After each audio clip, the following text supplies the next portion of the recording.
Swallowing rabbits and I fall down a hole. I'm talking to a grinning cat, losing my soul. I'm just faking all the friends I'm making. I'm just playing with the words I'm saying. I'm just lying. You really knew me, you'd fucking run. You'd fucking run. I wear a mad hat and I go really tall. Now look in the mirror, I'm still really very small. I go to your party and I bring the tea. I'm right in the spotlight so no one could ever see that I'm just faking all the friends I'm making. I'm just playing with the words I'm saying. I'm just lying. You really knew me, you'd fucking run. You'd fucking run.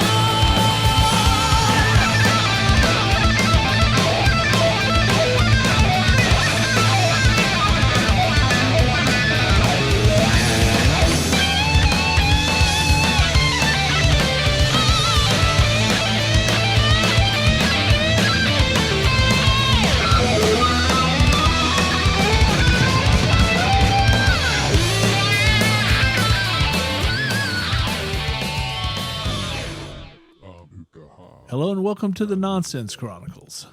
I'm Doug Sashery, and as always, I'm joined by Rob Mendiola. Hey Rob. And Dave Sullivan. Well, look, just Dave's introducing himself. Yeah, He's Dave cut breaking in. Hey, I don't know the protocol. No, it's all you're good, man. We did sneak a Dave in.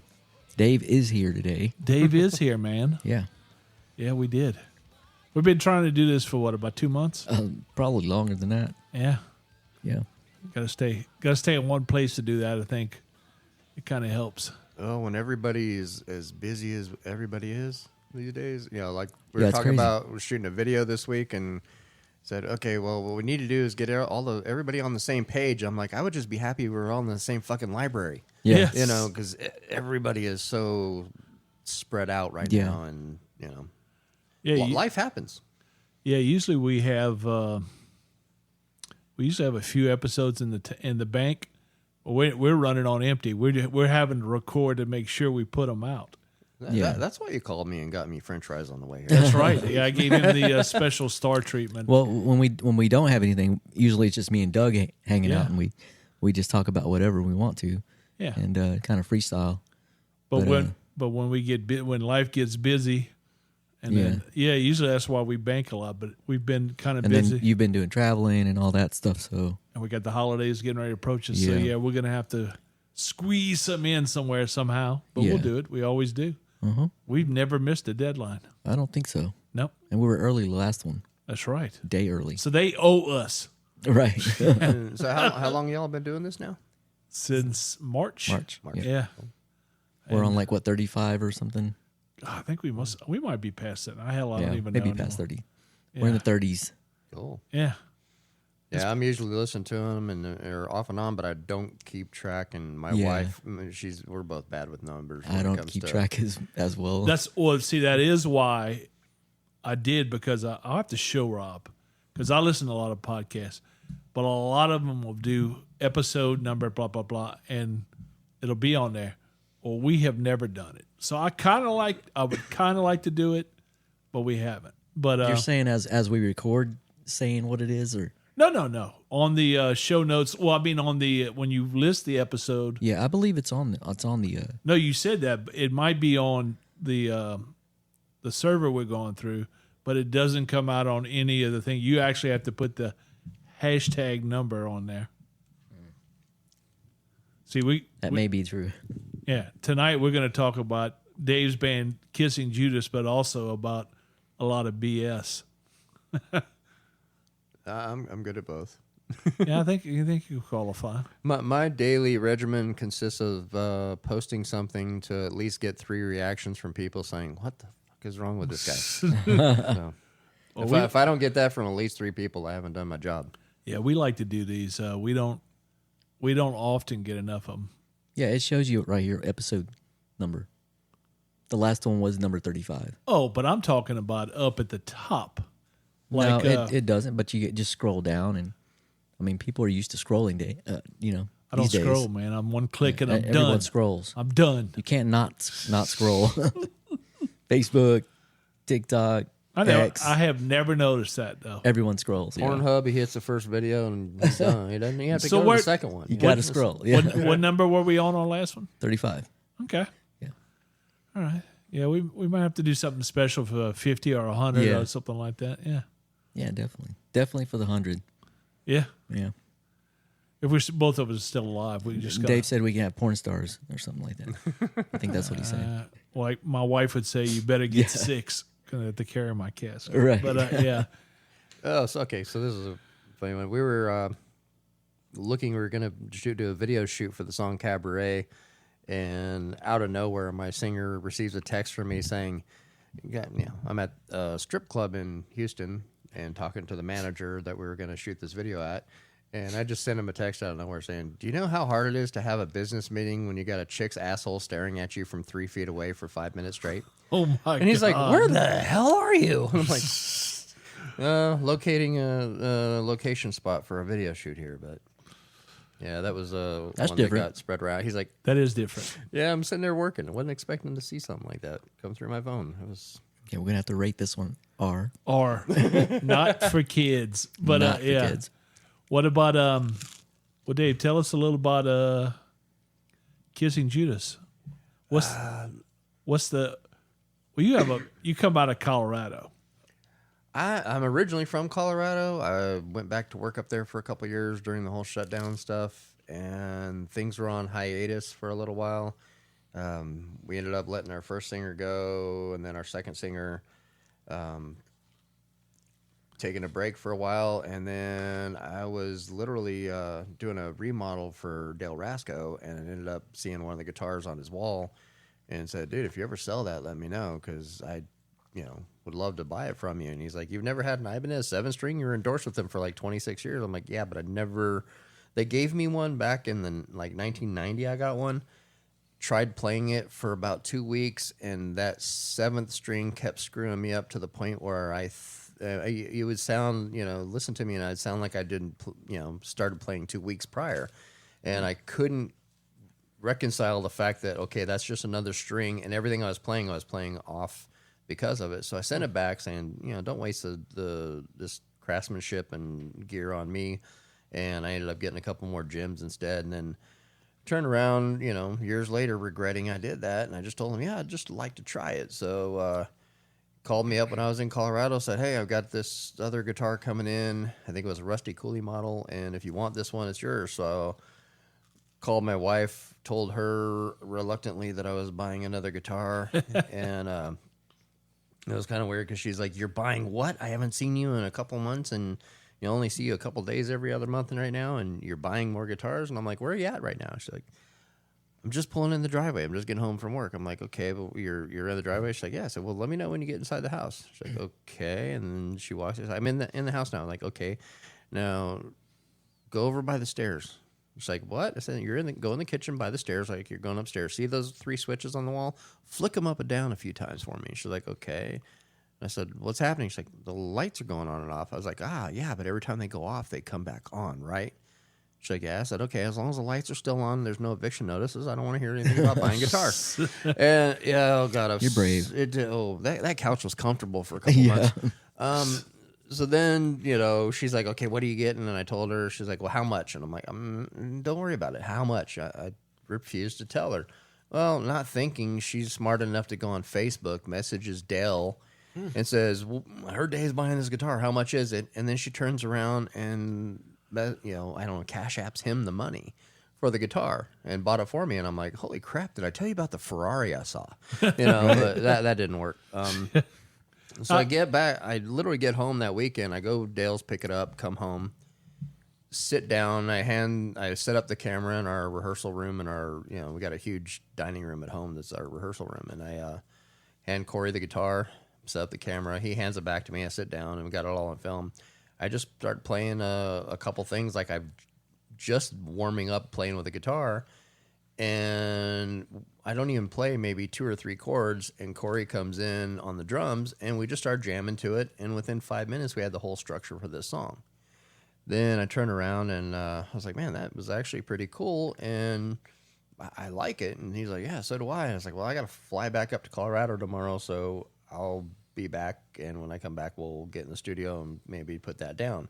Well, excuse me, we come back, put down the guitar, the drums, and I did some cheesy lyrics that I wrote just off the top of my head, and I had just gotten over a month of COVID, so I'd been puking, coughing, everything else.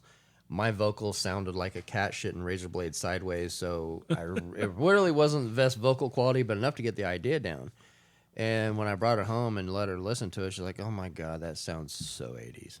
I'm like, that's kind of when I grew up, Is that a bad thing? Yeah, I was born in 71. So yeah, the 80s was my teen years. That's when I really got into playing. And she said it so many times that it annoyed the hell out of me to where I contacted a friend, said, hey, do me a favor, get it to this guy, see what he thinks of it. And the next day I get a phone call from Stephen Piercy from Rat. And he's like, dude, I love it. Not only do I love it, I want to sing on it and, possibly write some stuff with you and other things coming up. And I was like, cool. So I got him to do the vocals. And then I reached out and got Rudy Sarzo to do the bass. And when we got it all done, it was like, yeah, we need to get the band back going again. So I was home. The next time I came back, I ended up being diagnosed with a blood clot in my leg.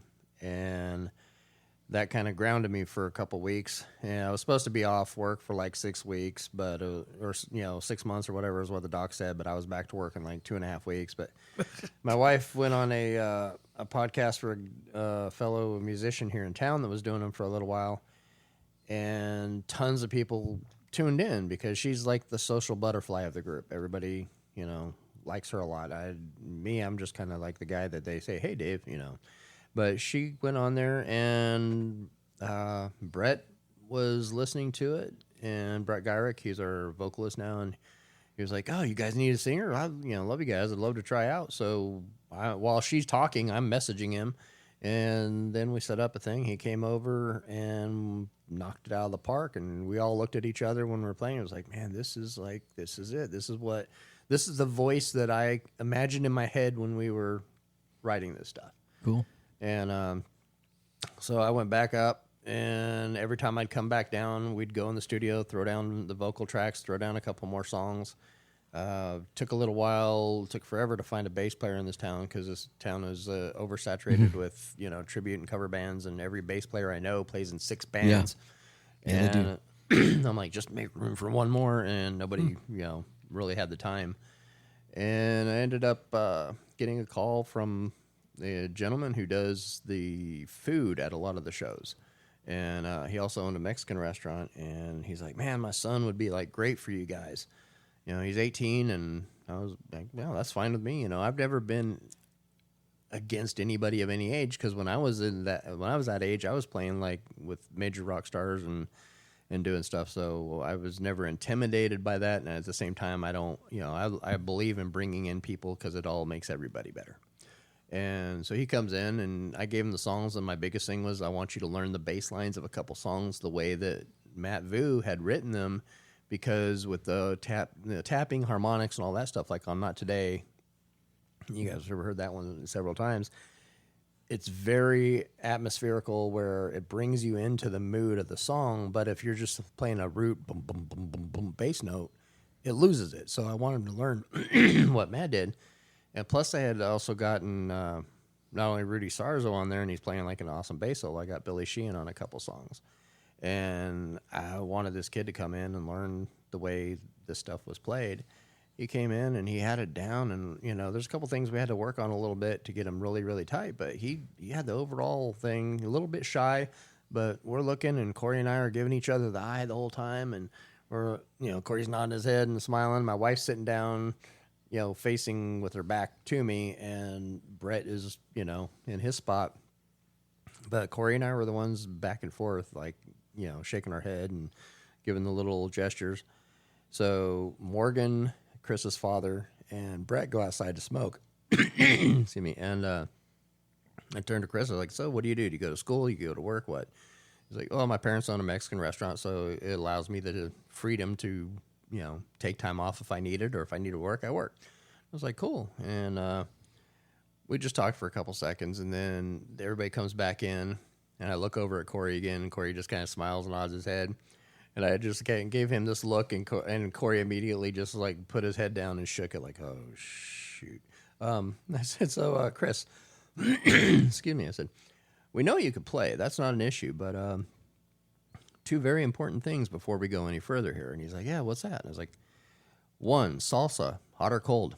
And two, if we get a hooker on Friday and she doesn't survive the weekend, are you willing to grab a shovel and help us dig? Dead fucking silence. And my wife is sitting in front of me, and her head just slowly turns around like an owl, literally does a 180, looking at me with like, what the... And I said it so deadpan too, and everybody's just dead silent. Then Chris's dad starts cracking up, and Chris is like, well, we serve the salsa, or we make it hot, but we put it in the refrigerator, serve it cold the next day, and he keeps looking over at his dad like, I don't know how to answer the next question. I'm like, dude, I'm totally messing with you just to break the ice. If you can handle my sense of humor, we're good. Yeah. So that was how we became the 5 that we are today. That's good. The new lineup. Yeah. The new line. I New got and to improved. Yeah, I got to ask a question about that guitar, since you two are guitarists. Which and one? I own one or 2 or 3. A 7 string. I'm gonna assume it's a higher note. No, it's Lower. a low B. Wow. Yeah. Well, yeah, low B or A. Yeah, it depends on how you tune it, but it's a low B if you're tuned standard. Now George Lynch did try to come out with one, and he talked about this in a few of the guitar magazines, where he wanted to do one with a high A, and I guess it never went anywhere. But it's like, man, you can only go so high on the notes, but the low B gives you just a little bit more clunk, in it. It's good. I have one. It sounds amazing. Palm muting. It just gives you a really low chunk, Yeah. And what I did too when I wrote that song was it was like a dunk, and I'm hitting the low B just as the bass, the root note. And then for some reason I thought, well, let me hit the octave pedal and go even an octave lower, and did this da da da da da da with the auto. Oh my god, it just sounded so thick. Yeah. And the first person I sent it to was just the goof up track, that I did off my phone. I sent it to Larry Gilstrap, when he was with 12 Years Driven, because they all play in drop C, so they're all super low and chunky anyway. And I was like, hey, what do you think of this? And he's like, holy shit, dude, that sounds thick, man. I love it. That is a really good riff. And so, getting his approval immediately, I was like, yeah, I kind of like it. And the whole thing kind of clicked. And, Brett, when we started working with him, every time when we'd be, just kind of waiting for everybody to sit down and get ready, he'd always pick up an acoustic and start playing a couple songs and singing or doing something just to warm up. And he had a couple that he was doing, and I was like, dude, what is that? And he's like, oh, the first song I ever wrote, or just a song I've messed with. And I was like, well, he played in 2 other bands at the time too. And I was like, so do you do these with the other bands? Have you ever done? He's like, no, I brought them up to them, and they weren't really that interested in the. That's I'm crazy. like, give it to me. Yeah. Give me a week with it, and let me, work on how to structure it as a band as opposed to just you and an acoustic. And that became Neon Avenue, Cabaret, and Last Days of Youth. Cool. And Last Days of Youth, we ended up keeping just acoustic and hymn, and we added in some strings and 5-part harmonies on the choruses and the little bridges between the choruses and stuff. And that song is actually, that's kind of like going to be our More Than Words, People really resonate and love with that. In fact, I've got a friend from high school that just passed away, and his father had heard it and asked to play it at his funeral this coming up week. And That's cool. it's one of those songs about, when you get to a certain age as you're growing old and you get out of high school, and your friends, you always used to hang out. You're always, everybody spent all their time together, and now you're all going your separate ways. And you start losing track and all that. And I told him this is exactly, when I told his father, I said, when we were recording that, when I was a kid, and when we were all kids, we didn't have cell phones, we didn't have email, we didn't have Facebook, and all this stuff that we have now. To where, oh man, where did that guy go? Oh, there he is, and you're in contact. Back when we were kids, if you lost their home phone number or they moved and changed their number, you don't know where the hell they went. So all my friends usually I hung out with, or I kept in contact with. I do guitar clinics for Ibanez and a couple other companies, and I was touring a lot doing that. And my friends would show up at those. We'd keep in contact. But Brian actually went to the Navy, and his parents moved, and we just totally lost contact. And so when we recorded that song, I had the one, since all my friends I still know, he was the one that stuck in my head the most. That the memories of hanging with him and stuff. He had the old like 68 Camaro with the slicks, and it was all either black or primer. It was both of the colors combined. And we'd go out all the time. We'd do double dates, and we'd go and hang out. And it was one of those vehicles that every time we left a stoplight, we left it in smoke. It's just and I think he spent more. It was like driving from gas station to gas station, kind of like what I do in my Hummer now. You just barely make it from one to the other, burning up so much gas. But he and I were, we'd hang out a lot. And this was right after my family was killed. I ended up really hanging out with him a lot because I was staying with the lady that became my guardian.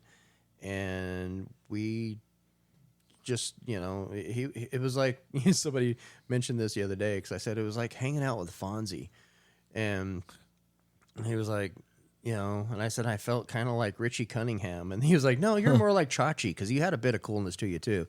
And you rode a motorcycle. And I was like, well, yeah, I guess, so I guess. So, but he was like, a couple years older than me, a lot cooler. We'd go to places like, one of the memories that kept popping in my head, and this is what I'm going to be writing as part of his eulogy, was we went to the Citadel Mall, which was in Colorado Springs, about 38 miles north of Pueblo. And we went into the music stores. We check out guitars, and they had an Ibanez Gem, the green one, and it was like the first guitar I ever fell in love with that I could actually hold and play. And I ended up trying like hell to get it. Wasn't able to at the time. Moved to Orlando. Ended up getting not only that guitar, but got endorsed with Ibanez. And it was like everything just kind of fell into place. It was really a cool, thing. But I ended up going to the Camelot Music Store with him, and we both wanted to buy the Appetite for Destruction Guns N' Roses cassette. I walked up, we put it on the counter, and they took it out of the big plastic cases that they were in. Lady rung it up, and we were like $3 short between the two of us. And I'm like, oh, hold on 1 second. I ran out into the hallway. They had the big giant fountains in there where people would toss change all the time. I dove like your Bob and Frapples head first. Where's the quarters? From my thighs were on the edge of the thing, and I'm literally hanging down from my waist up underwater, scraping up as much change as I could. Pulled myself back up, back when I was able to like do sit-ups and shit. And I pulled myself back up, shook the money off, and I'm walking back in, literally drenched, and just counting out this wet change, put it on the counter. And the lady's looking at me like I'm from Mars, and Brian's almost pissing himself laughing. And we walked out the whole way home. He's like, dude, you're one crazy mother, And I'm like, we both got the cassette. And we burned that thing up and played that till it stretched out of tune. But, those were the times we had. So when we recorded Last Days of Youth, that was the memories that kept hitting me the most.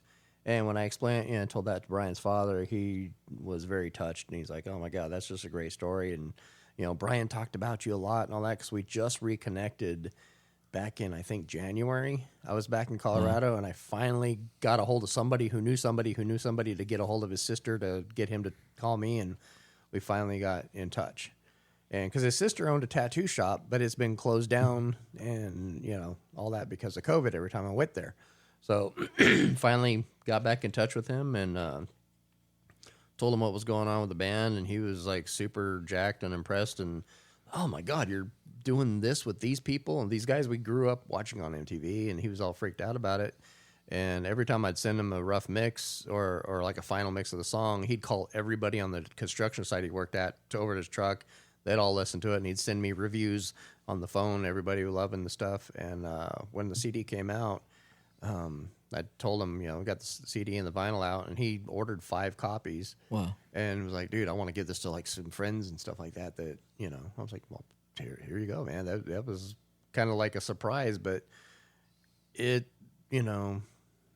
kind of gave me a really, really good warm feeling that all these years, I'm 52 fucking years old. I'm, was ready to kind of give it up. I did quit playing for 13 years to be dad, get back into it, and now have all these things happen.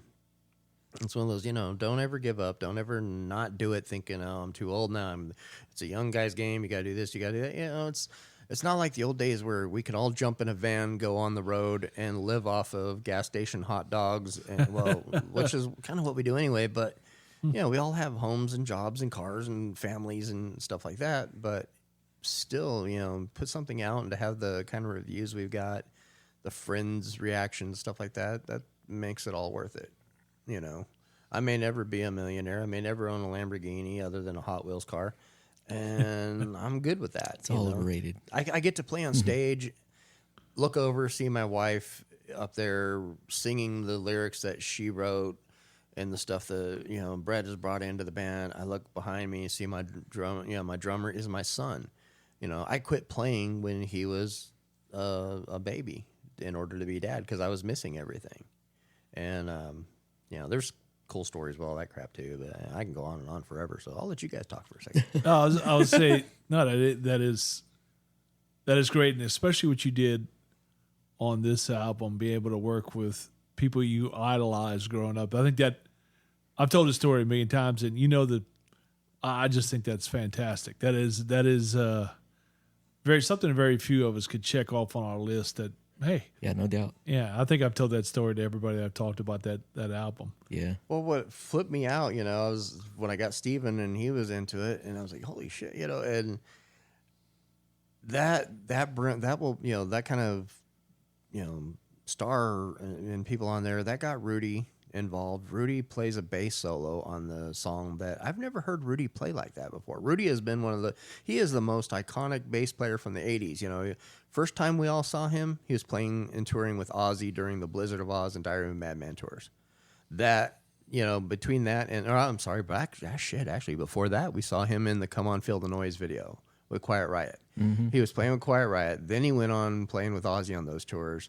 Then he played with Whitesnake. He's played with Dio. He's back with Quiet Riot. This dude is like... But he's always played with some really amazing guitarists too, so yeah, he's like doesn't always allow for that kind of thing, Yeah, but he's like one of the most steady, solid, iconic bass players. Not that he can't do bass solos, but it just maybe never, Yeah, I've never heard him do what he did. It was funny is I was at lunch with my old bass player Matt Vu, and we're sitting there. And my phone rings, and he looks down, and I had to make a meme and put it on Facebook about this. Like, gas across town, $40. Lunch, $35 with your old bass player. The look on his face when he looks down and sees Rudy Sarzo's name pop up on your phone and light up, he's like, holy shit, is that real? I'm like, yeah, hold on a second. And Rudy was such a cool dude. He's like, okay, what do you want me to do? What do you? And I was like, a few things, really. I want you to lick your bass once. I want you to lick your finger and tap on it like you do. And other than that, and I told him about the part I wanted him to do. Like, we were going to trade off doing a solo, like, call and answer thing. And when I heard what he did, I'm like, man, I want that to be showcased. So instead of, when he goes, and me doing the same kind of thing on guitar, I'm like, oh, hell with this. I did the talk box with the 7-string and made like a low, flangey effect and let his thing kind of shine. And then I came in with the guitar solo. But he, just getting him on there was like amazing. And then I reached out and emailed Billy Sheehan and said, hey, I got a couple songs I'd like you to check out. And I've met him a couple times when I was doing guitar clinics and stuff and at Vice shows and things. But I, said, I was just curious if you'd check these out and let me know if you'd be interested in possibly playing on them or on one of them even. And I wake up the next morning and there's an email from him. And he's like, yeah, Dave, look, I checked them both out. I'd, like to play on them both if you don't mind. I'm like, twist my arm, dude. Here. And that, man, I can't tell you. I was walking on clouds for weeks just thinking, I'd rush home, watch MTV, and always saw rap videos. Always saw the the Quiet Riot and Ozzy stuff and Whitesnake and, you know, Billy Sheehan when, you know, my first introduction to Billy was the Yankee Rose video. Oh yeah. Yeah. And that, you know, when you're, oh God, what was I, 15, 16 or something when that came out? That just blew me away. That's good stuff though. And, that's what made me go out and buy a Crybaby because I had to learn how to do the, you know, that Vice stuff. But yeah, getting him on there was just like, you know, I called my son Corey. I was like, dude, he wants to play on it. Two of them. He's like, which songs? I said, Cheshire and The Road. And he's like, okay, I understand Cheshire. Cheshire's kind of like a fast in your face, punch you in the head kind of song, but what's he going to bring to The Road? And I'm like, his name, his style, his playing. I said, he can play anything. I First said, off, this dude is like is the most amazing bass player I've ever seen. But he can play anything. Wait, did you just say the name of that song was Sashari? Cheshire. No, Cheshire. That's what it was. Yeah. But it should have been. I said, you know, Mr. Big, their biggest hit was To Be With You, which was a ballad, which is kind of what The Road is. And The Road, I was up in Colorado, we had 3 local bands doing a cover of it. One local band put it on their album. And I'm sitting up in Colorado working on these custom homes thinking, you know, I got to get back because people are releasing our shit faster than us. And so, you know, we put it out and he was on it and that just kind of, you know, blew my mind. But it's very humbling to sit back and look at that when I've got the final copy in print. In fact, I could see it up there on your Yep, stand. we got one up there. And just seeing that, the names on there and stuff like that, it was just like, well, you know, kind of wish my mom was around to see that. Yeah. You know, Let's see it. that's the one thing that, you know, I kind of miss. But Yeah. So you lost your family to a drunk driving incident, right? yes, Christmas Eve, 87. I was 16 and I was at my girlfriend, who is my ex-wife's house. We were opening presents and exchange gifts and all that stuff. And my mom at the end was like, okay, I want to, you know, let's go home. Let's go. And I was like, I don't want to leave yet. And she's like, well, I got to go hit Walmart and exchange your pants. Cause back then it was like a size or two too big that she bought. And back then I had like a 30-inch waist and she's like, I got to go get these exchanged so you can wear them tomorrow. And I'm like, you know, you couldn't wear baggy stuff back then. You had to wear them a certain way. And I was like, I don't want to go. I'll come home later. And she's like, oh, come on. And we got in a fight. And the last few things I said were not very nice because I was worried more about I want to get late on the way home and I'll be home later. And that was, you know, when you're 16, that's your mindset. A teenager, yeah. And you know, we're sitting there watching TV at, you know, Heather's house. We're sitting on the couch, and all of a sudden we hear a knock on the door. It was like a couple hours later. I look out the window, and I could see like snow starting to come down hard. Well, get a knock on the door, and her mom and sisters and dad went down to see who was there. They thought it was, you know, somebody coming by and say hi for Christmas. And all of a sudden I heard screams and like a stampede running through the house, up the stairs, straight up. And I stood up to see like, what the hell's going on? And everybody's coming at me and like hugging and screaming and crying. And I look over everybody's shoulder, and my grandfather and my Uncle Mark are standing there. And I'm like, what in the fuck is going on? And they said, we need to go. Johnny's in a hospital. Your mother's dead. And we need to go now. And I'm like, what? And it was like slow motion sinking in. And they told me, you know, this guy hit him head on, and my brother was in the intensive care. So we drove to the Parkview Hospital. I stayed there. He had a broken compound fracture of his femur, broken wrist, and his head, the back of his head was basically crushed in. And he was 5 years younger than me. He was 11. So we sit there and Did he hit from the front or the behind? Well, I'm sitting there, and the cops are explaining to my grandfather what's going on, and said that this guy, Floyd Aragon, who was driving on a suspended license due to prior several DUIs, he's been suspended several times. He went to a Christmas party, was driving drunk in a 1980 Ford LTD, which is like a goddamn tank with wheels, right? And doing about 80 miles an hour, weaving in and out around cars. And my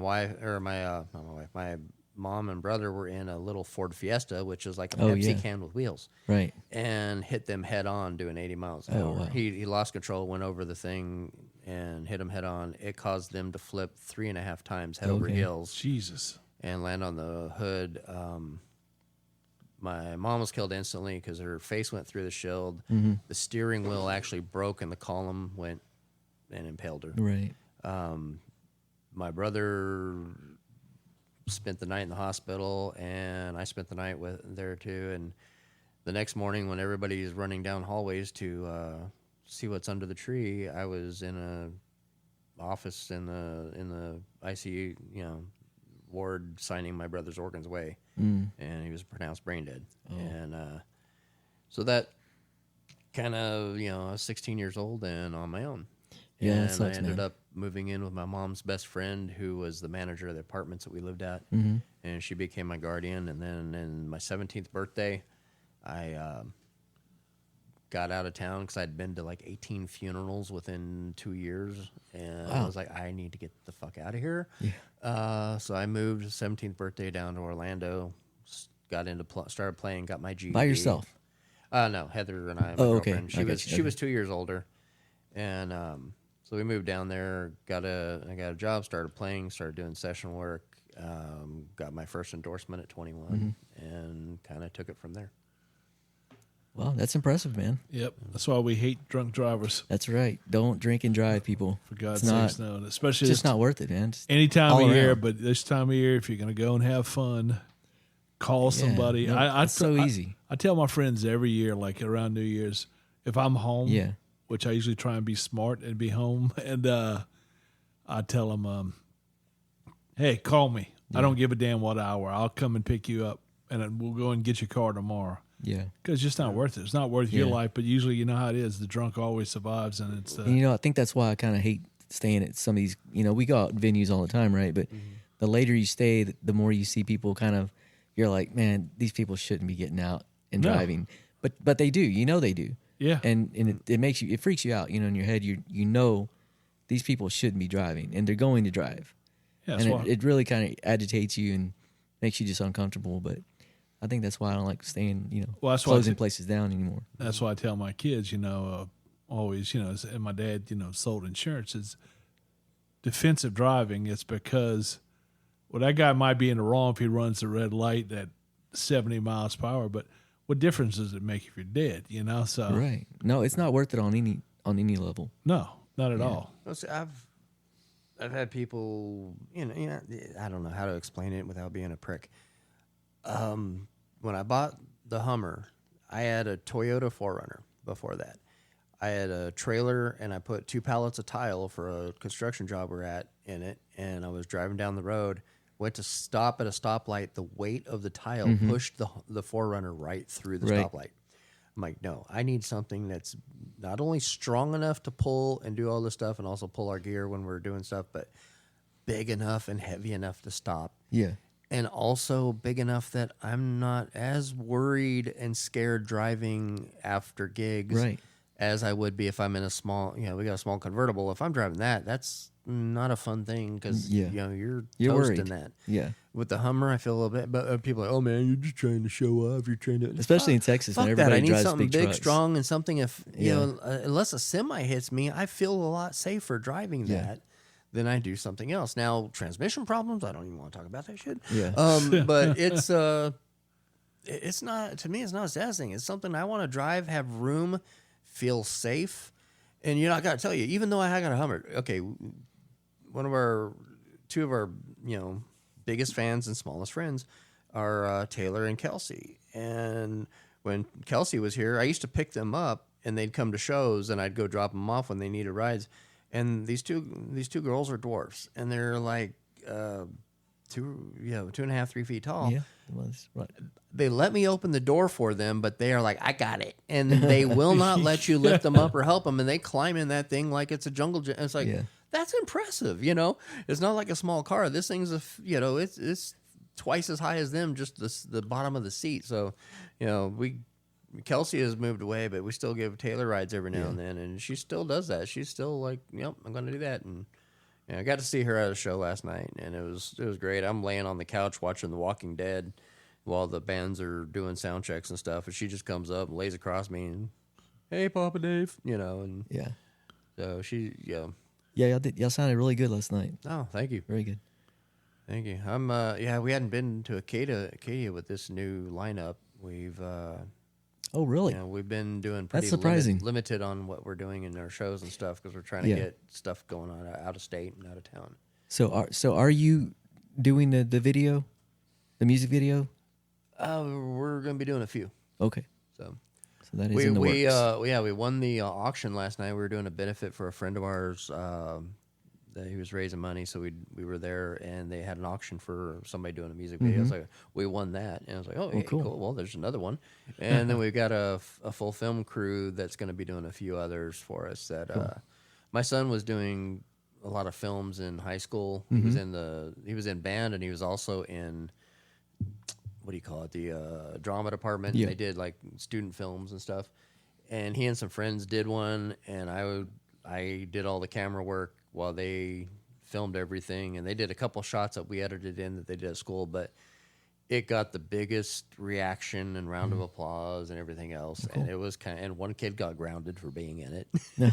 It was it was funny. a pretty sick premise, but it was it was kind of cool. And then they've done other student films that have been shown in theaters and stuff that do really well. So they want to do our videos, and I'm like, I want to give you a shot because you're starting out, and I want to help you guys, and you help us, and it works for everybody. I've never been one of those that I've when I was younger, I got to play in bands and with guys like with Molly Hatchet and all these dudes that were bigger, actual rock stars and no shit rock stars, because I was doing session work and recording at studios that a lot of these guys were at, and I got to meet a lot of cool people, and it made me better as a player.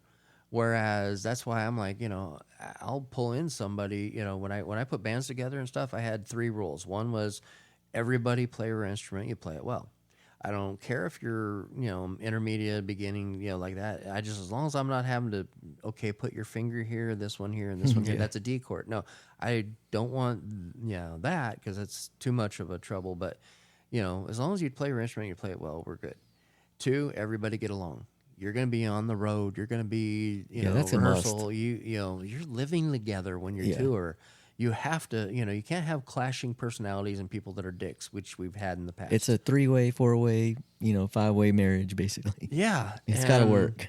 Yeah. Or you're going to have problems. Yeah, like I said, I just saw Drown Pool, and I've told this to people before, and Ryan's back with them. And I walked on that bus, and I've been around these guys a lot. It's the happiest I've ever seen them. And I love seeing it, brought a smile to my face. Yeah, and you got the right people. It works. And just, it doesn't make anybody bad or anything. It just, you got to be the right people. Yeah, you have to want to be there. Yeah. And that's number one. in that situation, do whatever what's going to make people happy. Everybody, for yourselves, and if this works for your group, then do it. And you got to be having fun, And sometimes people just don't have fun anymore, and then it becomes a job, and then it's not. No, everybody's miserable. Yeah, if you're having to babysit or constantly try to keep somebody from not saying the wrong thing, that kind of shit, that gets a little hard. But with us, everybody's like, we're finally what I have always Just imagined and wanted as a band. So if you just do the music, it's usually that's a good policy. Yeah. So there's my rule number 2. We're there, and rule number 3: you shower at least once a day. Oh, yeah. Other than that, that's a pretty good rule. Oh man, yeah. If you're in a van, a lot of bands aren't doing tour buses these days. If you're in a van and somebody's got to take their shoes off, and everybody wants to jump out the window while you're doing 70. That's not a good thing. Yeah.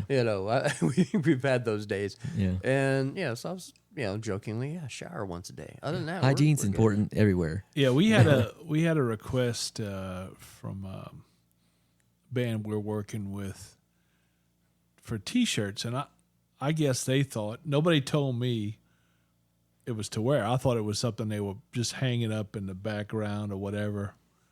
No. They were wearing these on stage, and they were doing 3-month tour, and after I saw the shirts like being worn in about 6 or 7 days, I'm like, we need to get more shirts out. Yeah. We need to get a lot more shirts out, people. If this is what we're gonna do, because That can get pretty bad fast. yeah, because and I see bands doing that like all the time. I'm like, oh my god, you know. Because even if you're not the drummer, you sweat just playing Look guitar. at the. Loading in. Yeah, loading in, you're gonna sweat. I wanted to ask the Almas, because you saw when we saw them during summer, they were wearing like almost a leather, but I'm sure Yeah. some kind. I'm like, It's got to be hot. that's got to be hot. Yeah, Yeah, I know. And then we're seeing them the next night. you're not in Wisconsin anymore. Yeah. This is not Wisconsin. Yeah, No. it's a little bit hotter. Yeah, Texas is hot and humid. When I was in my 20s, I got a YMCA membership, and it was a nationwide thing. And I had it to where you could bring guests. Right. And somebody's like, why do you want that? I'm like, Yeah. just watch this. You're in the middle of Kentucky or heading up to Pennsylvania, and we're not staying in a hotel. It's like, okay, we pull into the Y, and everybody's like, what are we doing here? We're not working out. I'm like, showers. Mm-hmm. And they're like, what? It's like, yeah, we got a member. We would go in and hit the showers, change, and go right back out. Yeah. Stop at a laundromat, and after we good load idea. gear, we'd play a couple clubs, and there'd be a laundromat across the street or down the street. One of us would be stuck there, watching our clothes so nobody stole our stuff, and then the rest of it would be, loading gear. And it's touring. There's so many things people don't think about. They think it's all partying and get on stage, and I couldn't do it. they see the movie Rockstar, and they think that's what it's like, and sometimes it gets or was that way. Other times, we all know a lot of famous musicians, and there's some that have really hit a certain peak in their life and financial thing. And we also know a lot of musicians that are super famous that are living day to day and check to check. Yeah, That because just seems like the music industry right now. Yeah, It's just so rough. Yeah, to make it. I mean, you can sell It sucks, man. billion records, and you just really doesn't you make get a any little tiny sense. check. You better. We said it before. It's tour and merch, tour and merch. Streaming Tour and services are making money. merch. Yeah, I've been we were offered a few major deals and some labels to be on, and I turned them down. Yeah, And because it's not the same thing to have a deal anymore. Well, people are like, you are crazy. What you gave that? Yeah, yes, I gave it up. Why? I watched a really, really, really good documentary called Artifact. It is on Amazon Prime. 30 Seconds to Mars, Jared Leto, his band. They wanted to release This Is War. They wanted to release it on their own, and because they have fulfilled their record label deal. They put out 7 albums or whatever it was that they had to do for their label. Well, the label said, yeah, we'll let you put it out on your own, but we're going to sue you for $30 million. Oh my god! And they're like, what? You've already made $50 million off us. And so they're documenting the whole recording process and the whole legal battle. Irving Azoff is on this, and this man is like the manager of Van Halen and the Eagles and all these bands. Yep. And I've talked to him a few times. He's really cool, and I guess some good stories with that one. But he, they're battling all this crap to put this out, and they finally broke it down. And if you watch this film at the 30-minute mark, they break it down and say, okay, let's say a band is given a $250,000 advance to record an album. They record an album and put it out and release it. It sells 500,000 copies at $10, yielding a $5 million, sales. And first thing that happens, record label gets their cut, which is typically 85%. Right.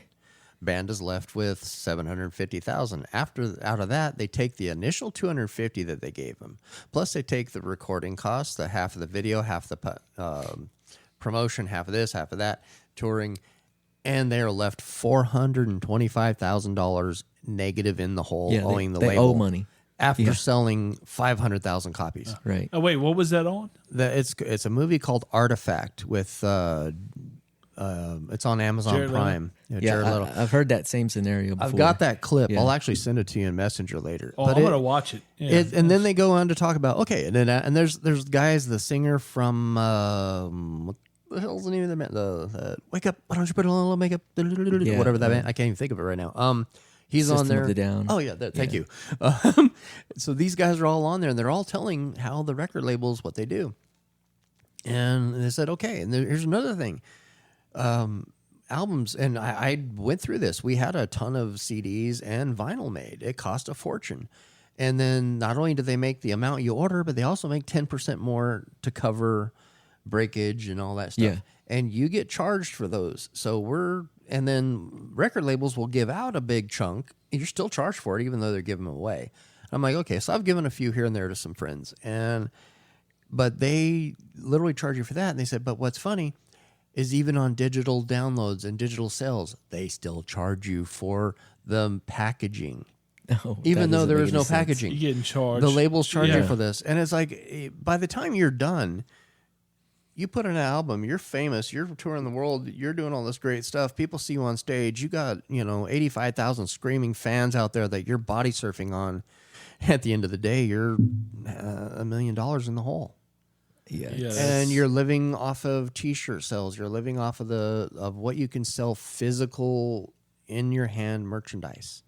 And it's so, back in the day, especially the Spotify shit, I've got a few friends that are really, really into it and they really try to push. And then, I'm sorry, I have a different opinion on it. You have to have 1,000 people listen to your song to get $3. Yeah. When we did our release, or actually we didn't, before we did our release, I had received the CDs. I just got the first bundle of our vinyl in, and I put out a post. It was Monday night, a week before July 4th, and I put out there, didn't tag anybody. I said, hey, we got the vinyl in, we got the CDs in, releasing August 12th. If you contact me before I remove this post, I will sell you an advance copy.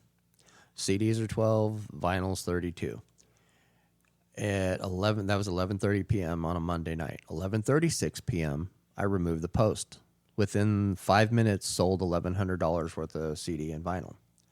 Now, in order to make that same amount of money on Spotify, we would have to have 686,000 people to listen to our shit to make the same amount we That's made on insane. those sales. Yeah, That it's is crazy. insane. And back in the day, if you sold, right now, if you sell or have a few million sales or whatever on Spotify or people listen to your song, you don't even make enough to make your house payments, or your bills for the month. Back in the day, if you sold a few million albums, you were buying a house, a car, a house for mom, a car for your nephew, a fucking private island, and a boat. But nowadays, you can't even pay your bills. Yeah, that does suck, man. It's made up for the businesses, not the consumer, and the consumer. They get off great. The artists get No, screwed. your intellectual property just basically gets, no value to it. Well, I've told people, I would be better off sitting on a street corner, middle of New Orleans, with a guitar case open, playing and handing everybody that walked by $1. Oh yeah, you'd make more money easily doing that than yeah. Well, no, I'd be giving money away because that's what we've done. It costs a lot to put out an album, Yeah. and to get the copies and everything made, and the production. And I got the guy that while it was being mastered, I sent it in to Dave Donnelly, and he was doing, said it's going to be a couple days. This was like on a Monday. He said it's going to be a few days before I get the mastering done because literally I'm, in the middle of a project. I got a 3-day deadline. I have to have it done first, and I'll get you. I was like, no problem, dude. I'm not in a hurry. Calls me up the next day at noon, and he's like, well, I just sent your files to you. They're done. I'm like, got to him? What? He's like, I came in at 5 a.m. I was pissed off. I needed a break, and I, went ahead and did yours. And I'm like, okay, cool. And I was like, what was going on? He's like, well, label kept sending me the songs, this mix, and say, here, remaster this. And then I'd spend the time mastering. Oh shit, we sent you the wrong mix. Hold on, here.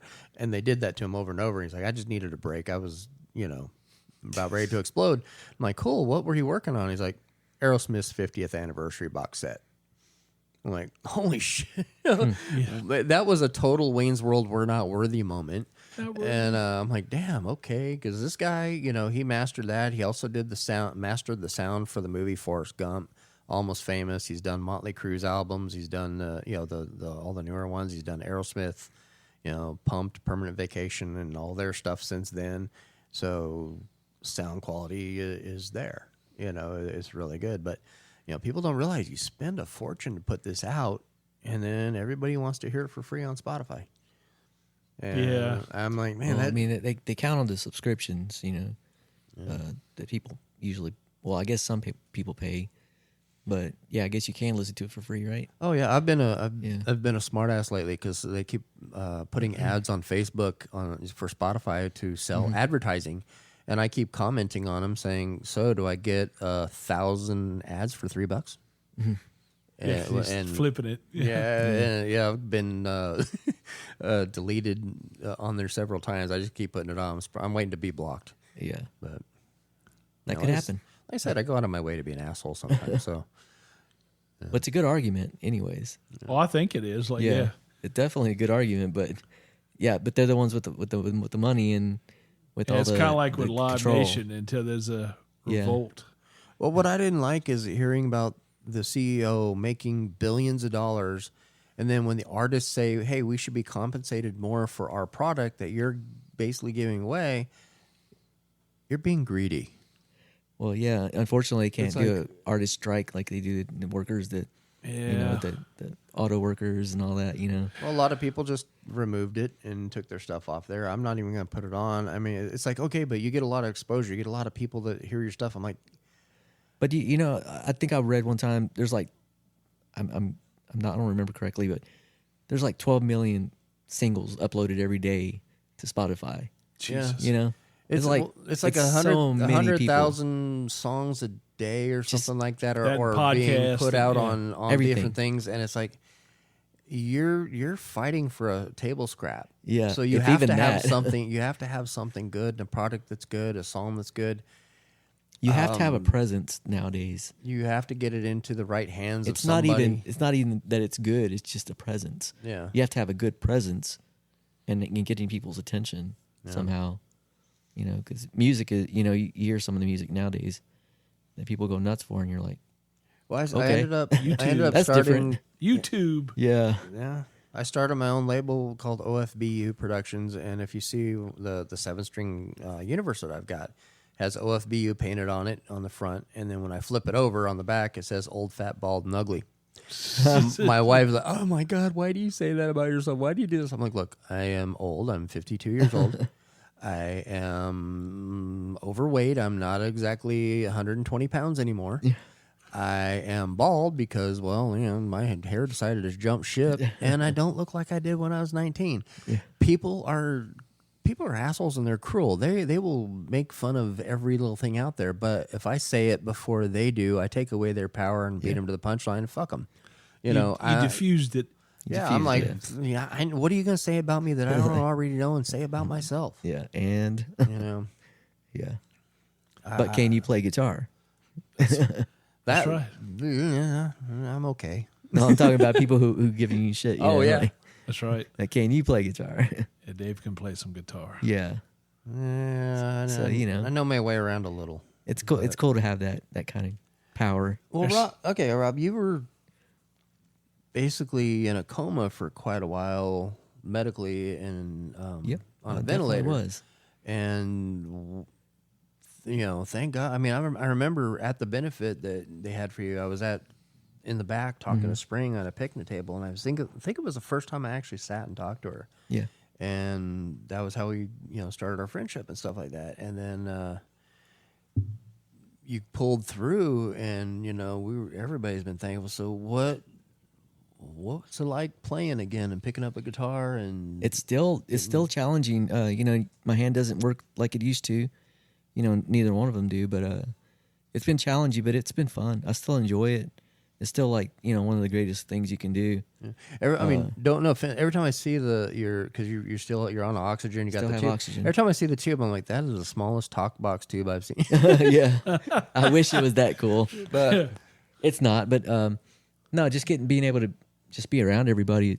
I think it's more of that than just playing. yeah, well, I got to tell you, watching you get back up on, because we did when we did our first show back with the new band, we invited you guys to Yeah. play on that, and it was like seeing you get back up on stage, and even though you're on oxygen, you're carrying all this stuff, and you get back up there and you're playing. That was like that made me feel better than anything, because Yeah, like, it man, this does. is- It's the dudes. We almost lost you. Yeah, we all- we kept telling him, sit down. yeah. Drink I some was like, water. no, I'm gonna Sit stand the down. whole time. Yeah. You know, When you're a musician, that's in your blood. You know, it is. something And that- music is medicine, man. You know, so I mean, look at Jason Becker. The dude is paralyzed, Yeah. and he still writes music by blinking at a piece of plastic screen there, Yeah. and that just blows my mind. Yeah. you know that. And I used that one time. One of this young guy at Acadia came up and he's like, you know, I admire your strength to keep doing this. You know, even though you get that challenge, you know, of the oxygen and stuff. I was like, man, if Jason Becker can still write music, then I'm gonna get up here and do it because I still have, you know, mobility and everything else. You know, I just need a little bit of oxygen to get me through. You know, Yeah. And then he was like, who's Jason Becker? And I was like, oh my God. Do what you love, man. That's the only way. was when That's you- living. That's when you smacked him. Yeah, I was like, don't make me smack you. I was like, you go home and you look up Jason Becker, you know, because that's as a guitarist, because he was a guitarist. So I was like, as a You know- guitarist, you should know who that is. Oh, You know who I think Dave would like, but I'm not sure if he's listened to him. Have you listened to Honeycutt Southern local? See, I never had. I They've haven't been- even they- heard him. The last And I didn't hear about him until you. until me I'm about telling him, you, so- it's right up your alley. Go listen to them. I think y'all should do. I think they'd be great on a bill together. They probably would, yeah. It would Yeah, actually, yeah. They're very kind of rock and what roll. is their name again? Honeycutt Southern. Yeah, we'll send you a link. Where are they from? They from Michael's from North Carolina originally, but he's been in Houston for a little One's while. from North Carolina, one's from Indiana, yeah, Illinois, I think. I think you're right. Yeah, I think so. One of those states up there. Well, they're next to each other. So. Yeah, that's right. Which one? Let's put it together. Yeah, Yeah. I think you would. Very nice guys. Yeah, and I think I haven't met the drummer yet. Officially, he's good. but- He's a good guy. Yeah. And he was really appreciative. He sent me a couple nice messages cool. at them all. But I heard them, and I said, "This is about the best band that you've never heard before," because It's a 3-piece. I had never seen them, but I had listened to one of their songs. I was like, "Oh my God, Rob, listen to this," you know. So, And every time I say 3-piece, I want fried chicken. I think of Triumph and Rush. You know, that's what Yeah. I think of. But Oh, those are good too. Yeah. yeah, those are not bad, man. But Triumph's still playing. no, I mean, I think Rick Emmett. I read because I just got his book, and I saw him doing his acoustic thing at Do-Si Do. I was getting Wow. ready to leave town, and That's I had crazy. missed one before. Said, "I'm not missing this." Yeah, that's crazy. And I want to say it was 2018, maybe. Wow. And he retired from touring. I think I heard him say the other day he retired from touring in 2018. And I was like, wow. Wow. Then I caught him maybe the last time. Yeah. Now they'll do one-offs Yeah. Right. and right. stuff like that. But yeah, I The don't full tours. Yeah, Yeah. that's exhausting, man. think, man, he is Dave just did 2 nights in a row. I don't know how he did that. with a bad foot. Oh, well, yeah, my Yeah. foot's all messed up. And then also my Hummer, I went to go pick it up Saturday at the transmission shop, made it a mile down the road, and the damn thing blew out again. There's something on the side that blew out, and they had to fix or something. But I brought it back in. I'm like, okay, look, I'm supposed to be somewhere at 11 to pick shit up, and then I got to be at 1 o'clock, and then 2 o'clock, and be at the club at 5 to load in. And like, dude, we're not going to have it ready by then. So I was like, good. Just Ubered there. There's another, chunk of money. So I ended up going to the U-Haul place. And I'm like, okay, I don't need the 15-foot truck. That's too much because my trailer is 6x12. So a 10-foot truck's great. Didn't know until I got home that it has no ramp. Oh no. So Womp, and womp, my womp. rack, you've seen my rack. Yeah. My rack is like You had to the lift size of that a up? damn Coke machine. We had to lift that up into there. That Oh, was the only thing goodness. that I was fretting having to get up there. So we Yeah. had to lift it up, and then we got to the club the first night and That seems weird they would lifted have it a down. ramp. We got it down. And then at the end of the night, Dale Rascal comes out because there's a few of us. We're just dead tired. Mm-hmm. And we're like, okay. And Dale comes up and gets on the other side of it with one of the guys and just right Yeah. up in there. And I'm like, Yeah, he's- afterwards, I'm just like waiting for him to say, George, tell me about the rabbits. You know? Yeah, Because he's it got was the like, muscles, yeah. if you ever saw Mice and Men, John Malkovich plays this great character that these guys are pulling off these bags of grain. There's two guys having to struggle with one bag, and John grabs two of them. Yeah. And just he's got this super monster strength. Yeah. And that was Dale. I was like, now I know why they call you Sasquatch, dude. Yeah. So then the next night we get it in, unloaded, and then loaded back up. And I get home, and I'm like, damn, Corey he's already like in bed and has to get up to work the next morning. He lives like a mile and a half up the road, my son. And then I'm like, oh, I'll just grab Alex. Well, I forgot our nephew was moving out, and I thought he was still staying for a while, but he was actually staying at the other place. So I'm stuck unloading myself. My wife's like, here, let me help, and let me get. I'm like, just go inside because you're nothing but exhausted right now and ready to fall on your face. I'll get it because I do. When So I you work got all that down construction, by I'm like, yourself? dude, I got everything down by myself. Wow. And then when I got the rack, what I had to do is I had to get big piece of cardboard, wheel it all the way to the edge, lay it on its back, Oh, yeah. and then get outside, pull it with the wheels, slide it, and lower it Easy. down real slow. Easy. And when the wheels hit, it wanted to come towards me and then flip onto his back, and I didn't want it to do that and then hurt anything in the rack. So I'm like pushing as hard as I can and trying to pull the other thing, and the wheels swivel. So I'm like, I got it upright finally, got it in, and I was just like, had this big old proud moment. Nobody's ever see it. You need one of those. You need one of those. What a what? The Helix. Oh God. Well, I've been talking with some of That'd be all you need right there. Well, I'm endorsed with PV, so I use, I've got a big ass head. wow. Yeah, I got the Invective head that I use, and the Eventide stuff I'm endorsed with, so I use their stuff. I've got the rack with all my stuff in it that I work with these companies, but I've been talking with a couple of them to try to consolidate stuff because we want to play some shows overseas. Fender now comes out with a new one. It looks really cool. Yeah, that's why I'm talking to some of the guys because when I got my whole rack and rig and everything set up, the Invective is actually a MIDI amp. It's it's like your normal amp, like it's based off of the 6505, which was the 5150 Eddie Van Halen, but you can control it MIDI where you can pull in all the 3 channels, the boost, everything, and you can bring it in and out based on what your program channel is that you put in. So I got my MIDI radio, I got my pedal, and it'll program my amp, all my effects, everything except for my talk box and Crybaby. And I'm like, God, I love it. So it's all programmable. And I flew in the head engineer from PV. He stayed with us for the weekend. And this was back when Johnny was like still only about, our Newfoundland, he's like now 220 pounds and still has more to go. But and he still thinks he's a lap dog, so he will jump on the couch, lay on my lap, and look up at me like, and I'm like, dude, you're crushing me. Yeah. But he stayed with us for the weekend, helped me program the whole thing. We filmed a lot because I'm putting out some videos soon that are for PV, Rocktron, and Eventide combined, showing how I incorporate all the stuff together, how we create the sounds on the album, how we create the songs and. Going from that's a very 80s setup. Rehearsal writing. Right? It's the old style rack rig and everything. Right. But the sound I get, I love. And I've tried a lot of the analog stuff, and I just when you get these, you do have to sit down with them. Yeah. You do have to tweak.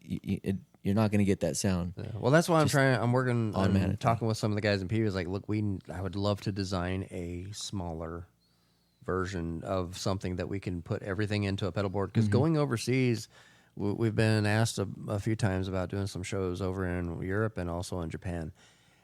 It's going to cost more to send my guitar rig over there than it is to fly all of us. Yeah, that goes in a backpack right there. Yeah, that's little when backpack. That's when you get your sponsors to say, hey, make sure we have stuff there to play. Well, that's that. Yeah, somebody said we'll get backline and have everything there, and I'm like, but everything is programmed. Unless I could figure out a way to do it, and I think there's ways you can run it through Logic Pro something or whatever. But I'm kind of. I had to get the the engineer to come over and help me program my shit. My That's electronical expertise ends after the quarter hits the bucket and I hit player 1. Yeah. That's as good as I am when it comes to computer crap. So, and when we were recording, we did at a bunch of studios. We did at Magic Studios, all the drums and guitar. Then we did it to the T Studios with Chubbs and did some of the vocals and some of the guitar. And then I did a lot of stuff at home with like overdubbing on guitar and some of the solos and stuff. But it was on my home stuff. I was on the phone with Matt Thorne, my engineer that mixed with me out in L.A. And he plays bass for Stephen Piercy, and he was in Rough Cut, and he's like worked with a lot of huge major bands. I was on the phone with him for, quite a few times. Okay, how do I do this? What do I press to do this? Oh, I fucked up and accidentally lost that track I just did that was and he's like, okay, you go back in, and he was walking me through, and it was like, we would do the screen sharing thing, so he can go into my computer and do all that, Right. and he's he's like, I'm not gonna click on a file I don't want to see, right? I'm like, no, there's none of that on my computer, but it's an adventure doing electronics, because man, things have changed. When I used to record before, it was all analog. Yeah, but it's easier now. Oh, with all the electronics. I was working with I guess if you know computer stuff and programming, that kind of thing. Yeah, because when I got out of playing and stopped playing, I literally quit because I'm missing everything. My kid's doing his first crawling, and my daughter, I missed a lot of her first things because I was on the road. I said, look, I'm done. I want to be dad, and I don't want to miss. I didn't ever have a dad myself. I don't want my kids to grow up that way. So I 13 years, I quit. I picked up the guitar a couple times here and there. A lot of guys, years. a lot of guys miss all that just from working. Yeah, and you got to make a living. So when I got back in, I went to a buddy of mine in Orlando, Gary Carolla. He's, if you remember the band The Snap, they did that "Rhythm is a Dancer." Da, da, da. Forgive my singing. Yeah, but yeah, they did that, and the song "I Got the Power." Oh, and yeah, it was on yeah. tons of soundtracks. Like Yeah. Bruce Almighty. Yeah, when he's on the I know on the lake with Morgan Freeman, God, and that song comes out. He was the guy that wrote those and on the keyboards, and he ended up producing and writing for NSYNC, Backstreet Boys, all these guys. Cool. And he was such a cool dude. We'd go out, and kind of goofy too, because we'd go out in the clubs in Orlando downtown together. Just he and I. We walk in. He's wearing all Adidas, head to toe, big ass emblem thing that was like 2.5 by 2.5 inches. That was all diamonds that said NSYNC. I'm like, why are you wearing that? He's like, record label gave it to me. It was like $280,000. Why would I not wear it? I'm like, we get mugged. I'm stepping to the side, bro. Yeah. That's all you. But it's all a status thing when you're a producer and all that. So, I'm like, fuck, I'm wearing sweatpants or jeans and a shirt. I don't give a shit. I'm not there to impress anybody or pick anyone up. So I'm like, we'd go out. But he invited me over to the studio that he had and said, here, check this out. And it was all Pro Tools. I'm looking around. Where's the reel-to-reels and the tapes and all that stuff? And he's like, no, dude, check this out. Pick up a guitar. So I picked up his Les Paul. He's like, play something real quick. Something that a song that would repeat a lot. I'm like, okay, let me think. Okay, so I na, which is the hand that feeds from Nine Inch Nails. Yeah. And because I was listening to that on the truck on the way over to his house, and he's like, okay, he had me play it like twice. He's like, okay, stop, hold on. Now he hit a drum thing and then point, Control drag, D. click, paste, Yep. and all of a sudden you're hearing da-na-na-na-na-na-na-na-na all the way through. I'm like, holy shit! Back in the day, you had to play the song all the way through, not miss a note. And You get it screw up, right. you got to go back and cut in, and it was just Or cutting tape. yeah. Nowadays, oh my god, technology. That's what I'm saying. Like when I look at this, I can see all the pedals and all the equipment you would need. That's all inside of that at all once. You would need like racks of that, Yeah, to get everything that they have in there. It's just sick. Condensed. But It's if crazy how many things you have in that. If I switch to that though, Rudy of Safe Cases would be like sad because he's built me a bunch of road cases. Yeah, I've well, that's got why you see everything all in these road cases on sale. I just bought one from Sadie. I still haven't picked it up, but yeah, I've got people are two. selling I've all got their two. big amps and stuff. And I consolidated everything. This is probably why it's so much more heavy too, because I put it all into one case. Because I was tired of going to a show, I'd roll up the amp. I've got my PV Invective in there. I've got a Furman Power, strip, and then I had the TC Electronic G Major 2, and that was in my lower rack. My rack above it had my drawer, a full drawer that I keep all my other crap in, which is like I've got the Eventide mixing link. I keep it in there and a few other things. And then I got another thing that just slides out as a flat drawer that has two Eventide H9 Maxes, MXR EQ, 10-band EQ, and then the power bar thing that Eventide has that powers everything, and another Furman thing. So I'd have to put that on top and then turn around and when we get to a gig, a lot of these are like 15-minute changeovers. Yeah. I'm having to be like an old operator switchboard thing, flipping 8 chords and back and forth and plugging everything in. You literally have from to the get tube. there before anyone gets there. Yeah, so I was like, okay, look, I want everything in one rack. So now all I do is unplug. Yeah. I've got my MIDI. In fact, I've got my MIDI Raider from Rocktron slid in, and I got a Hush unit in there too, a Hush Ultra that's MIDI. So each chant or each preset can have its own amount of hush and gate on it, noise gate. So I have I was able to pull out the MIDI Raider, put it on the ground, run the cord. The cable is in the back that's just wound up. Run it all the way around, plug that in. It's powered, and then I've got a cord that goes from my pedal board straight into the amp, and I'm ready to go. Yeah. I'm like, oh God, this is so much faster, and my wife's not up my ass like, hurry up and get the, while she's up my butt, and I'm trying to plug things in and do everything and set my guitars up. And the next thing he's building me is a vault, because I'm getting a guitar vault that I can do, because I played 5 different guitars for the show, because each one has a set, different pickups, different setup, different sound, and I'm used, if I swap guitars, it doesn't sound the same to me at all. Yeah. If I break a string or something's out and I have to pick up one of the other ones, it's just, even though they're all set up a certain way, I have my necks all custom built so that all of my custom guitars are all matching the exact same specs of my Jim. It still has a different sound.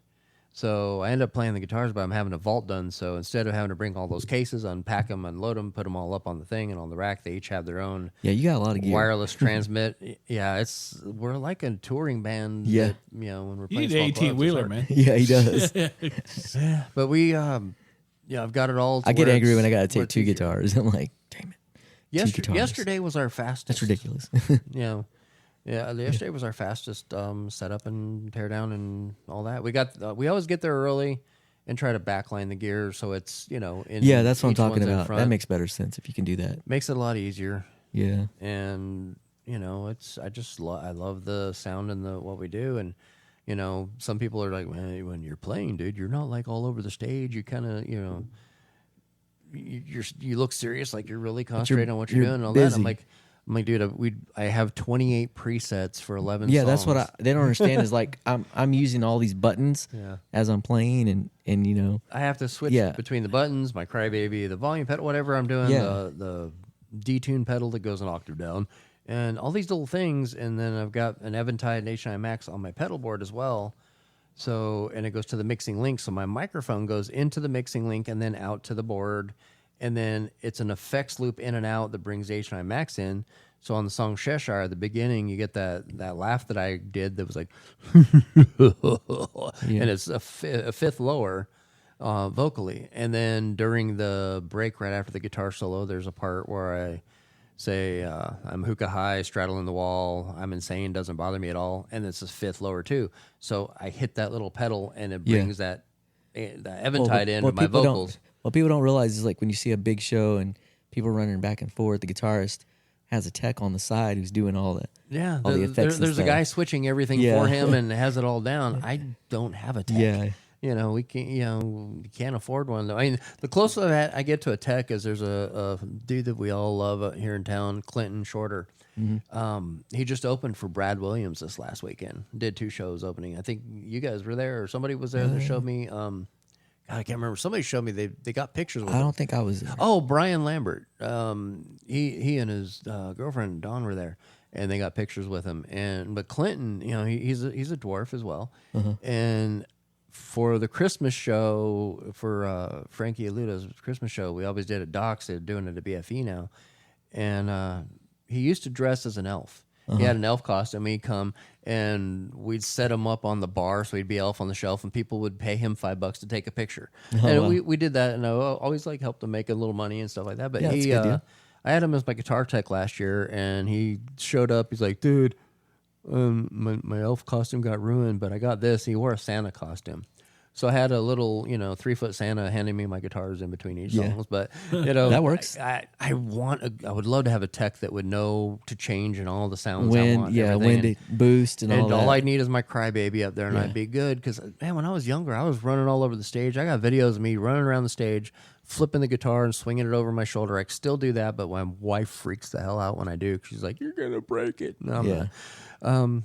I've done, back when I was younger and in shape, I did backflips off the drum riser while playing. And I've done some crazy ass shit. Yeah, but it's like now I'm old, fat, bald, and ugly. I'm just It's- trying to remember all the chords and stuff when I'm playing. I'm like, does the song sound good? Do you like it? Great. Trying to remember to 'Cause, breathe really nowadays for me.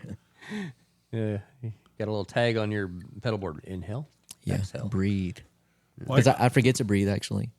Yeah, well, it's I do. It's kind of important. Yeah. And Doug here, he's one of the most musical guys that doesn't play an instrument that I've Yeah, seen. he's He's all at every over. show and all over. And State by state, he just tackles them. yeah, and knocks 'em down. I think about him daily because I eat Tony Chachere's on almost everything, except Yeah. cereal. He's pretty tight with a lot of bands. Who are your big bands that you kind of go see all the time now? That you're kind of hitting on the road. Well, I mean, I'll go see. If I it's mean, I know who they are, but I want you well, to say it. I Out mean, loud. there are several, but I mean, I had tickets. Who are some of your favorites? Well, I had tickets next week to go see one of my favorites, but Aerosmith, But they, and that's not. Yeah. I had never seen them, but the Black Crowes, I would love to see again. And they were playing. They're playing in support, direct support for them, man. And for who? for Aerosmith, for that, that's it. We're done. Is that tour. still doing? No, it's not doing it. It's postponed Yeah. until 24. Yes. Gotcha. So, I mean, Where was that going to be at? and I was going to Dallas American Airlines. Okay. In fact, if I have a choice out of American Airlines and Toyota, I'm going to American Airlines because Okay. I like the way it's set up better. All right. And, I'm just like, I'm trying to catch my shows like everybody else. We got Lacey Sturm coming up Yeah. 18th. 18th at the Wildcatter in Yep. Katy, Texas. Yep. We've even gone to Biloxi, Mississippi to see Avenged Sevenfold. That's Oh, right. okay. And we saw them. Was that them and Metallica, or who was No, playing no. that show? That was for that show, it was them headline. It was Breaking Benjamin and what's the other one? The guy, he's done a solo show at Wildcatter. I don't know, several guys. that Yeah, I have can't. done it. Yeah. I can't remember who. Yeah. Was. Avenged Sevenfold opened for Metallica here. Yeah, the Oh, one them NRG. and Volbeat. Yeah. Volbeat. Yeah. Yeah. my son is he was a huge fan of them, still is, I think. But he got me into them, and the the best song was like, "Oh, have you heard South of Heaven?" or what? I think what's the name of the song? A little Piece of Little Heaven. Piece of Heaven. And I'm like, "Yeah, I've heard it, man. I love it." He's like, "Do you really listen to it?" And I'm like, "Yeah." Why? He's like, "Watch the video and read the lyrics as you're listening to it." And I'm like, "Okay," because that sounds like such a sweet love songy kind of thing. No, it's about a dude who kills his girlfriend and then turns into a necrophiliac. Oh, And it wow. was like, what? Yeah, that's dark. There's a line in there, and I And then even she got flips it. Yeah. got a heater for her thighs. It was like, what is this Wow. song? And I'm sitting there like, oh my god, now I got to really start paying attention to what Yeah. I'm not real familiar with them. I I've love. seen Well, them. I love them. I saw them Yeah. last time they came through, and To me, a lot of the licks sound like Metallica licks. I thought. So yeah, I thought that was kind of trippy that they was- get away with that. But I was looking at that. I was looking at that because I didn't get to see them when they were in Dallas. I love AT&T Stadium is great for football, but it's a horrible music venue. yeah, And but I was thinking about going and tried it in St. Louis around the second or third, which is just past. But there was no way. I had too much going on. But man, I'm hoping that they'll come back and do an arena tour like they did after the stadium tour they did last time. Because the arena tour is just so sweet to see them in an arena. We went up Yeah. to Little Rock and saw them for that. I think the closest they were playing here, I think Tulsa, because they played the stadiums here. So they played Lubbock, Tulsa, and Little Rock, and we chose to go to Little Rock on that one, and it was fantastic. But, that's it. We got, Who have you seen the most? oh, man. I don't know, man. That's a good question. I mean, I've seen Dranapool and Save and Abel and how about Saliva? and I'm just getting ready to say because of there's so many bands. I mean, I've seen. I think that was my fifth time seeing Avenged Sevenfold. I've seen Metallica, 4 times. Yeah, I mean, saw Van Halen 3 times back in the day. You know, and the concert I didn't get back into seeing live music until right before this, and then when they came through on their 40th tour Rush, and I didn't go, missed it. I never got that chance. You'll never get that chance again. No. But I did see.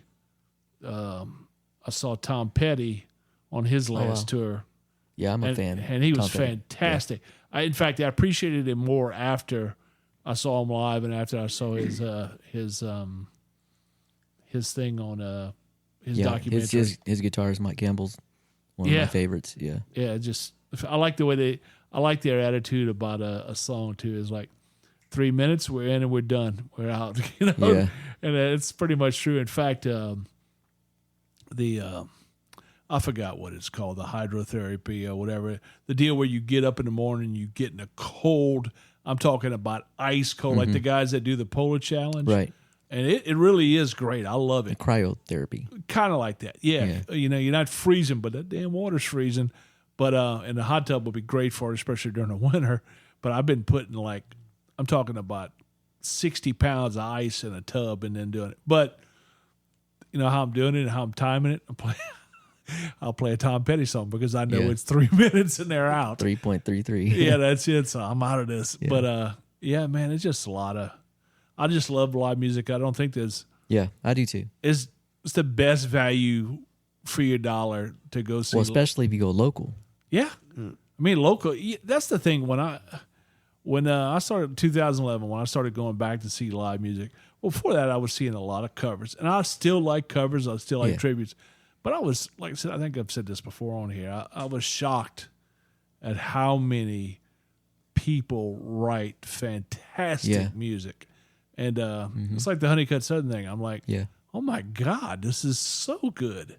And, you know, everybody's got their own taste, but there's just so much talent out there. You know, like I said, Rivethead, I want to say they're maybe 10 albums in now, you know, and they have, well, that includes like 3 EPs of covers, but they have 7 of their own original, you know, which is just out of Dallas. Yeah. That's just fantastic, man. You know, so, and we're surrounded by people that have great talent. Dave's one of them, you know. Kissing Judas. Larry and them with 12 Years Driven. I was always a huge fan of it. You know, the kids coming up now, the Lucid Illusions, man, they just, what they do is incredible. And then, you know, the 307 Departure Kids, they just, you know, so that's really encouraging to see what's coming, you know. So, yeah. It's cool to watch them grow, too, you know. Yeah. I really enjoy that.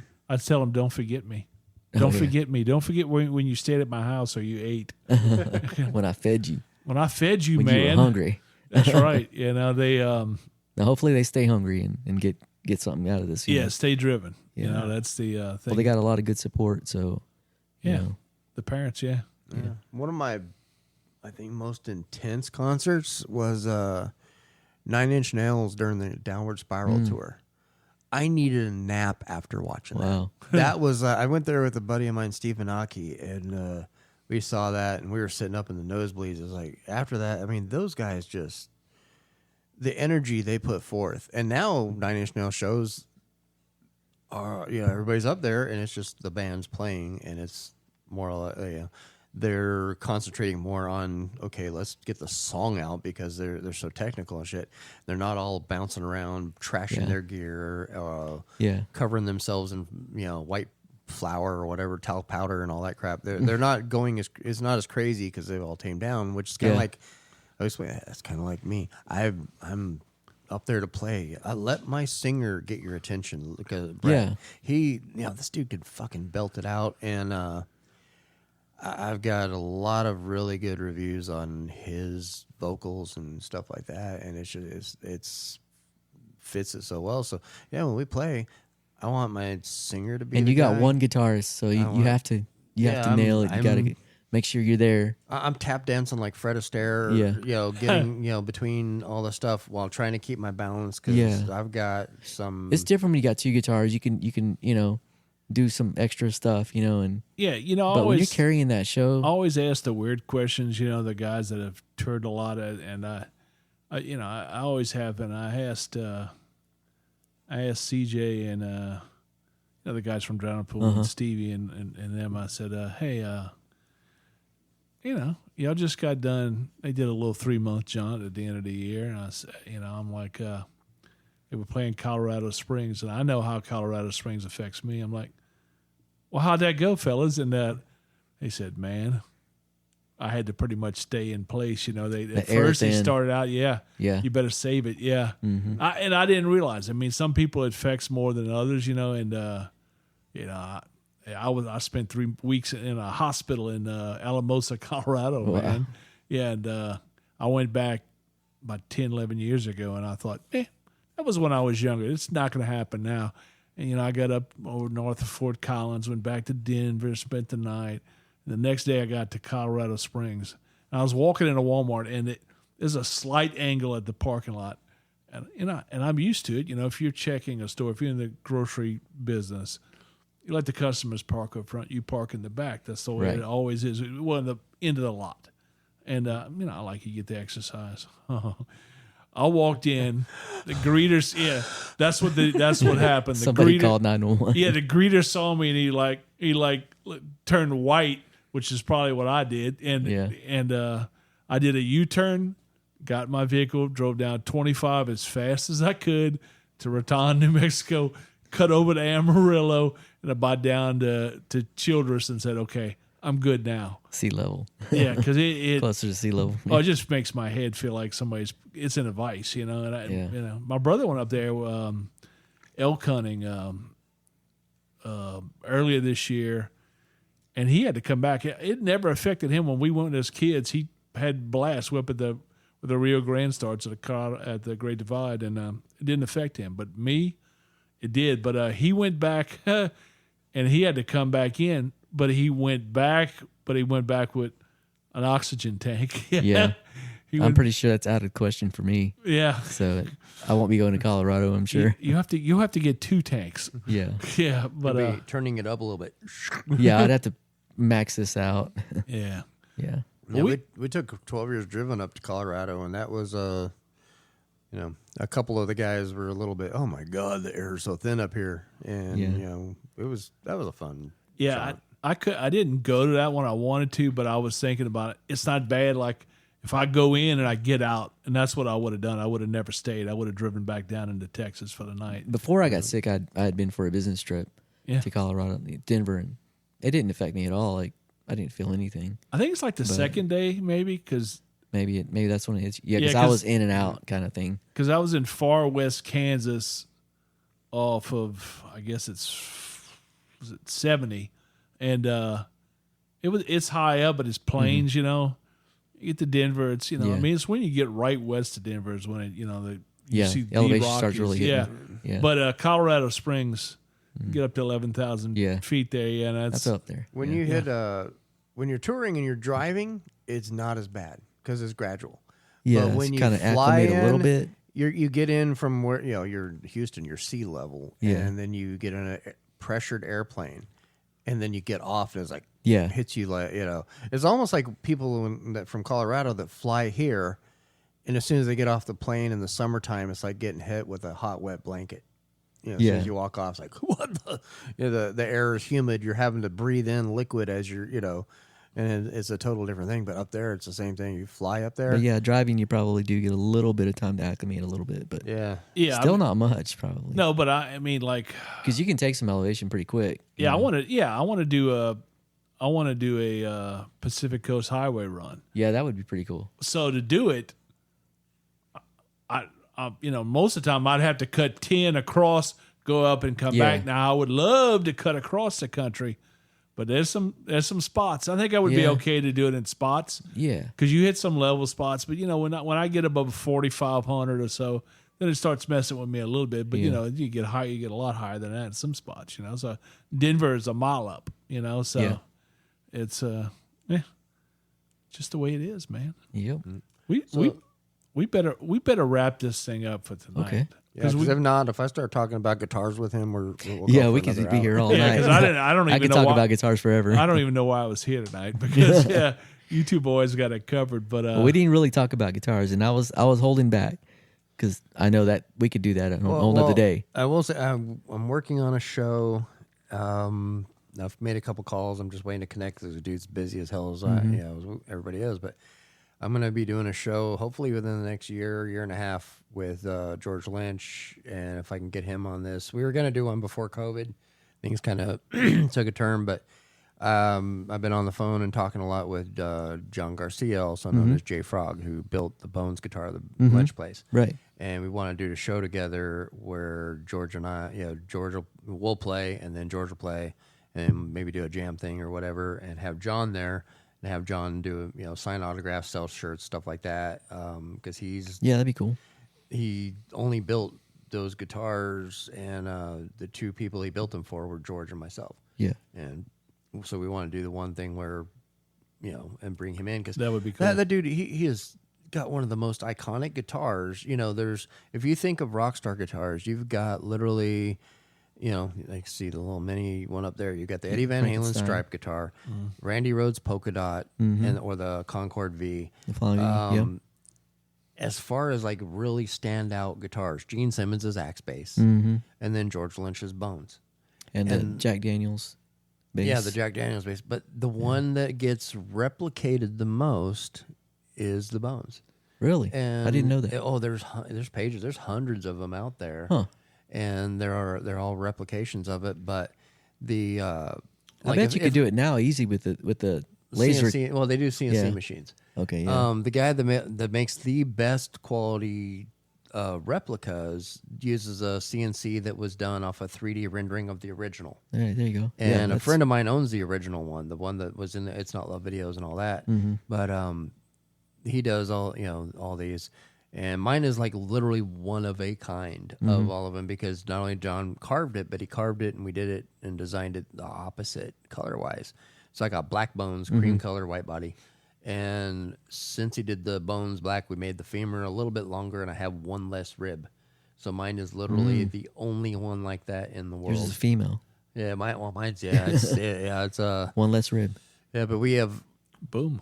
that and the color wise. The guy that built Steve Vai's original flame guitar built the neck for it for me, and so it's got a lot of really cool nostalgia to it. But we're gonna do a show with John, because there's so many. John's never. If somebody came out with a striped guitar, Eddie Van Halen had the lawyers to go after them and sick them and say stop. So nobody really made fake copies of it. Nobody made copies of we did. made some copies of other stuff, but we did. We totally did. oh well, people did, but companies weren't selling. Yeah, them companies in stores. weren't. Yeah. But there's a lot of guys that have done the bootlegs, and John's never gotten the total credit. He ended up doing licensing deals with a couple people and ended up getting screwed. So it's like, man, I want you to get the recognition you deserve. Yeah, watch the Charvel documentary. Have you? Oh yeah, I have. Yeah, Yeah, that's cool. Yeah, that's I kind of check on some a of lot of really cool history of how things went. And because when I got involved with Steven, I started watching a lot of things that had to do with Warren and all them, and it was Warren DeMartini was one of my huge favorites growing up. Yeah, I was big on Warren, Randy Rhoads, George Lynch, big one, and then Eddie Van Halen. I loved their music. I never really tried to play their stuff up until like my late or mid 20s, maybe. Yeah. I started playing a couple of songs and covers, and then somebody said, "Can you do Eruption?" I was like, "I never tried." Yeah. And he's like, "You never have?" And I was like, I saw they had a transcription in one of the guitar magazines. I looked at it for a minute and played it. I was like, okay, that's it, right? And then Nuno Betancourt, another amazing, just phenomenal player. Which he kind of plays like Eddie Van Halen. Yeah, he's got a lot of that quality, but the only thing I really don't like about Nuno is he's tuned a half step down. All my shit's tuned to E, so I have to tune way, down half step. Do that to for the singer. Yeah, but I did. I'm sure he don't care. I learned the first album and Porno Graffiti, note for note, back to back, everything on those, and just that was a big influence. It's good stuff. Then. No, he's a great, amazing player. Yeah, we'll have to get together again because I want to know who all influenced you and what you do. Because being guitar players, man, we could probably sit and talk for days. Well, you can come over anytime, man. You know where I live now. No, I've been here. I've spent a lot of time in your kitchen. That's right, you have. I laid the tile in the kitchen. Yes, you did. Yeah. Well, I would say, Dave, thanks for joining us today, man. Oh, thank you for Yeah, having man. me. I appreciate it. Anytime. It's very cool. Yeah, because we always like to chit chat. And We do. Yeah, I was to say, give our buddy Malcolm Springer a look at his podcast. He's on YouTube. It's free, and he always has some fantastic. In He does fact, video. Yep, he does video, and he's got He's better looking than us. Yeah, he's got another. He had Artemis Pyle on once. Now he's got Yeah. another guy from Skinner on Cool. getting released. He's got a short on it now, but the full length he's getting ready to release. And there's another one. If you do any Patreon, if you want something that's funny, little sports stuff, but it makes me get a good laugh. It's called The Dumb Zone on Patreon. I know you kind of look at me like, Sports. Yeah. yeah, it's just a little Yeah, I bit. don't do It's sports. about sports and half sports, half funny. Stuff Yeah. going on. It gives me a good laugh every day, and it's great. It's Cool. fantastic. And they also do a free YouTube watch along every Sunday, and it's funny as hell. So Free's good. free's good. Anyhow, it is Thanksgiving, so I would also say, this month is Thanksgiving. Yeah. Make sure that you get your Tony Sashry butter injector and season that turkey inside and out. Oh, dude, I Yeah. could come and do a whole show on my recipes that I use your stuff on for Thanksgiving. I My mashed potatoes, I think you've had them. Yeah. My wife calls them the cracked potatoes because once you have them, you're hooked. Yes. But oh god, it's like mashed potatoes, but then you add in sour cream, cream cheese, Tony Shashry's cheese. There's a butter, all these different things mixing together. They're like got a spicy kick, and it's almost like when you're eating like something spicy that you take a bite and it takes a minute and then it hits you, just smacks you in the face, and it's like I need to take another bite. I need Which to take level another bite. which level of spice do you use? Because they have like 3 or 4 now. Yeah. right? Well, I mean, you got original, you got more original. spice, you got bold, you got spice and herb, you got no salt. You got a bunch. Yeah, original. And I always get for Thanksgiving and Christmas. I always get like a couple 10-pound prime ribs, and then put it on that with the garlic, and also on my turkey. Wow. Tony Shashry's is I think when we first met, I'd call you up and say, "Hey, dude, what's wrong with this store? They don't carry this stuff." And it's like I'd have to go shop somewhere else. And I had one. We went to one store, and I had a half a cart full of groceries, and I got to the spice aisle, and they didn't have it. I was like, hell, I went, I went to another store. It was like, if I'm gonna, We usually don't, I keep them separate. We usually don't pimp it too much, but this time of year I will because 'tis the season. oh yeah, man, that stuff. Like Get okay, your spice. like I told you on the way here, I got a bowl of Checkers fries in front of me because I got a couple.